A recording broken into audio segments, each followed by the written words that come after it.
మీనరాశి 2025 విశ్వవసునామ సంవత్సరంలో మీనరాశి ఫలితం. మీనరాశి వారికి ఆదాయం 5, ఖర్చు 5, రాజ్యపూజ్యం 3, అవమానం 1. అయితే ఇక్కడ మీనరాశి జాతకులు పూర్తిగా శని దోషాన్ని పొందుతున్నారు. కంటక శని దోషం, జన్మంలో శని రావటం, జన్మ శని దోషం, లగ్న శని దోషం ఇత్యాది దోషాలు మీనరాశి వారికి ప్రవేశిస్తున్నాయి. శని జన్మంలోకి రావడం, వ్యయంలోకి రాహు అంటే ఇక్కడ ఏమిటయా సమస్య అంటే అనారోగ్య సమస్యలు, అనుకున్న పనులు అవ్వకపోవడం, ఎక్కువగా ఇతరుల ద్వారా కోర్టు కేసులు లేదా ఆదాయ లావాదేవీల్లో సమస్యలు, అనేక గొడవల ద్వారా చికాకుల ద్వారా ధన నష్టం అనేది సూచిస్తోంది. అయితే ఒకటి, విదేశాలకు వెళ్ళే వాళ్ళకు యోగం ఉంది, వీసా వస్తుంది, విదేశాలకు వెళ్తారు. విదేశాల్లో ఉన్నవాళ్ళు మీనరాశి వారు బాగా యోగాలను పొందుతారు, అనేక శుభ ఫలితాలు పొందుతారు.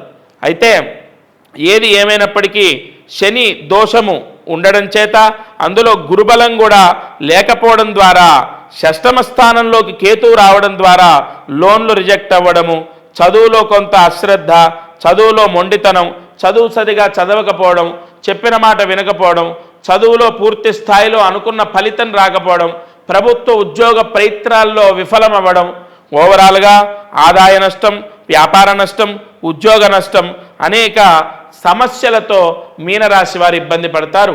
బాలేనటువంటి రాశుల్లో విశ్వవసునామ సంవత్సరంలో బాలేనటువంటి రాశుల్లో మీనరాశి ఒకటి. ఎక్కువగా శని దోషము, గురుబలం లేకపోవడము, అటు రాహుకేతువుల యొక్క ఛాయాగ్రహాల యొక్క బలం కూడా పరిపూర్ణంగా లేకపోవడం చేత మీనరాశి వారికి అనేక ఇబ్బందులు. ప్రధానంగా ఇంట్లో భార్యకు లేదా భర్తకు అనారోగ్య సమస్య ద్వారా వీళ్లకు ఖర్చు సూచిస్తోంది. అలాగే ఇంట్లో పెద్దవారు ఎవరైనా ఆరోగ్య సమస్యతో ఇబ్బందిని పొందుతారు, తద్వారా కూడా వీళ్ళు మానసిక బాధని అనుభవిస్తారు. ఓవరాల్గా మీనరాశి వారికి పూర్తి స్థాయిలో గ్రహ బలం అనేది లేదు. అలాగే నూతన గృహ నిర్మాణ ప్రయత్నాల్లో విఫలమవుతారు, ఉద్యోగ ప్రయత్నాల్లో విఫలమవుతారు.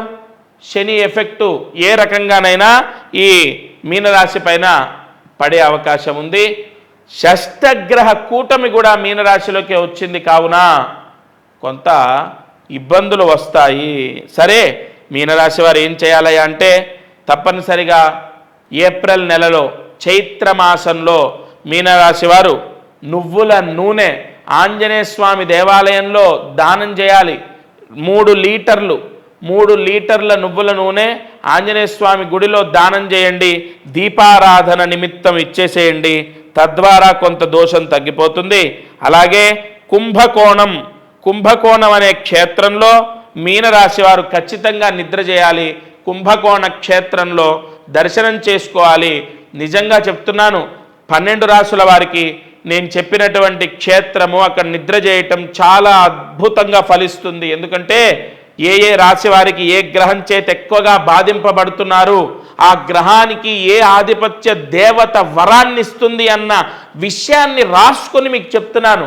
తప్పకుండా మీనరాశి వారు, ఇతర రాశుల వారు నేను చెప్పిన క్షేత్రంలో దర్శనం చేయండి. రేపే వెళ్ళమని చెప్పలేదు కదా, 6 నెలలు సమయం ఉంది. తప్పకుండా వెళ్ళి అక్కడ నిద్ర చేస్తే ప్రశాంతంగా ఉంటారు 2025-26. Like and subscribe Eagle Media Works.